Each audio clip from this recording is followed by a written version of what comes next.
विदर्भ देश में उत्तंक नामक एक सदाचारी ब्राह्मण रहता था। उसकी पत्नी बड़ी पतिव्रता थी, जिसका नाम सुशीला था। उस ब्राह्मण के एक पुत्र और एक पुत्री थे।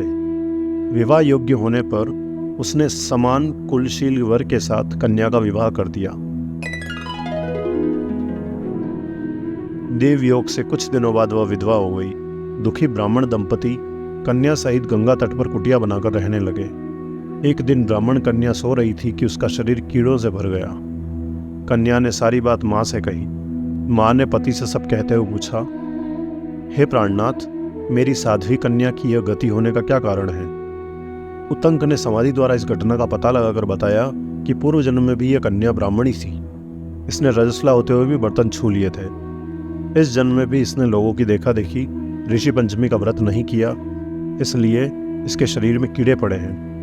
धर्मशास्त्रों की मान्यता है कि रजस्वला स्त्री पहले दिन चांडालिनी, दूसरे दिन ब्रह्मगातिनी तथा तीसरे दिन धोबिन के समान अपवित्र होती है। वह चौथे दिन स्नान करके शुद्ध होती है।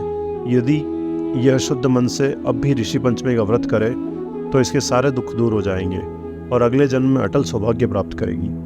पिता की आज्ञा से पुत्री ने विधिपूर्वक ऋषि पंचमी का व्रत एवं पूजन किया। व्रत के प्रभाव से वह सारे दुखों से मुक्त हो गई। अगले जन्म में उसे अटल सौभाग्य सहित अक्षय सुखों का भोग मिला।